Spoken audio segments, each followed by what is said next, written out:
कहते हैं मोहब्बत जब किसी से होती है तो ये नहीं देखती है ये गरीब है या अमीर है, पढ़ा है या अनपढ़ है, सर्विस वाला है या ऐसा ही साधारण है। मोहब्बत जब होती है तो वो हो जाती है। आज की कहानी मैं आप तक पहुंचाने जा रही हूँ।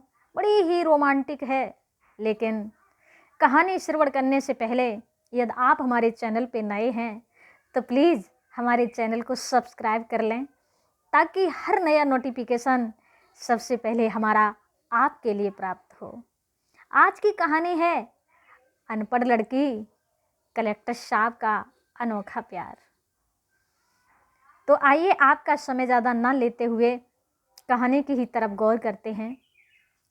बिजनौर में एक आलोक नाम का लड़का था जो पढ़ाई करने के लिए इलाहाबाद जाता है और एक रूम किराए पे लेकर के अपनी पढ़ाई जारी कर देता है। लेकिन मकान मालिक जो थे, उनकी एक बड़ी प्यारी बेटी थी जिसका नाम मीरा है। मीरा देखने में बड़ी सुंदर थी, लेकिन बिना पढ़ी थी। इधर आलोक जब अपनी पढ़ाई शुरू कर देता है, भूखे रह कर के पढ़ाई करता है। इतना पैसे वाला भी नहीं था जो ठीक से खाना होटल से खा लेता। तो मीरा जो थी वो चोरी चुपके से आलोक को भोजन देती है, हर वक्त उसका साथ देती है। यानी कि पैसे भी छुप के देना, किताबें भी छुप के दिलाना, खाना भी छुपके से देना। तो आप समझ सकते हो कहीं ना कहीं कुछ तो था, लेकिन मीरा कभी जाहिर नहीं कर पाई। उसका भी सपना था, वो बिना पढ़ी थी, लेकिन उसका भी सपना था कि आलोक कलेक्टर बन जाए। तो वो दिल से सपोर्ट आलोक को करती थी। प्रिय वक्तों, आलोक का समय के आधार कलेक्ट्री में सिलेक्शन हो जाता है। जब आलोक घर के लिए चलने को तैयार हुआ तो मीरा उदास खड़ी थी। था तो खुशी का माहौल, लेकिन वो उदास थी। आलोक के आगे खड़ी हो गई और कहने लगी, हमें भूल मत जाना। आलोक मीरा के आंसू पोंछने के बाद वहाँ से अपने घर जाता है, घर वालों से मिलता है, बाबा दादी से मिलता है, यानी कि अपनी ट्रेनिंग भी पूरी कर लेता है।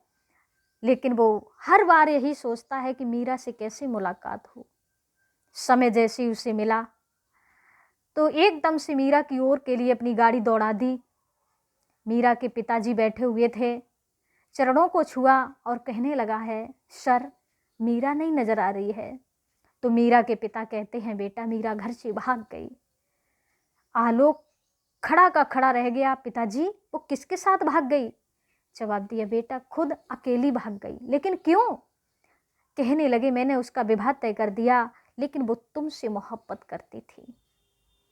अब वो कहाँ है, किस हाल में है, मुझे नहीं मालूम।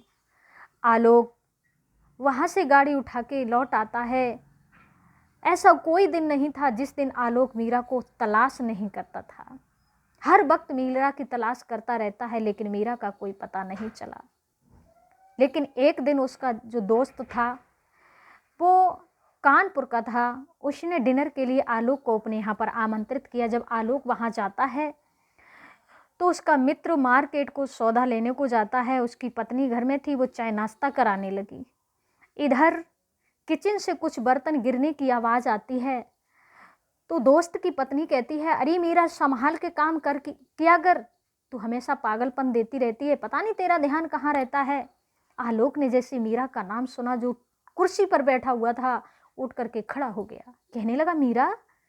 हाँ, ये पगली न जाने कहाँ से आई है, मेरे घर में काम करती है, लेकिन सारे दिन कलेक्टर का ही नाम लेती रहती है। कहती है, मेरे कलेक्टर साहब आएंगे, मुझे ले जाएंगे, मैं उनसे मोहब्बत करती हूँ। तो आलोक चाय को वहीं रख करके जैसे अंदर के लिए जाता है किचन की तरफ, तो क्या देखा, मीरा नजर आ जाती है। लेकिन मीरा के दिल में बड़ी खुशी होती है।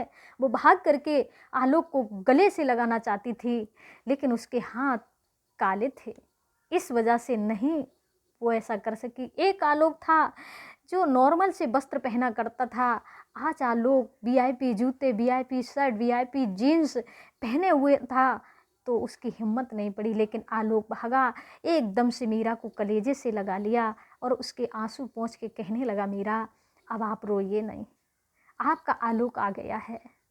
तो आलोक मीरा को लेकर के अपने घर जाता है और बड़े आनंद के साथ रहने लगता है। तो प्रिय भक्तों, सच्ची मोहब्बत, सच्चा प्यार जुदा तो हो सकता है, लेकिन कभी ना कभी पुनः मिल भी सकता है। यदि मेरी कहानी आपको अच्छी लगी हो तो प्लीज़ हमारे चैनल को सब्सक्राइब करें और हमारे लिए सपोर्ट करें और कमेंट बॉक्स में अपनी राय ज़रूर दीजिएगा।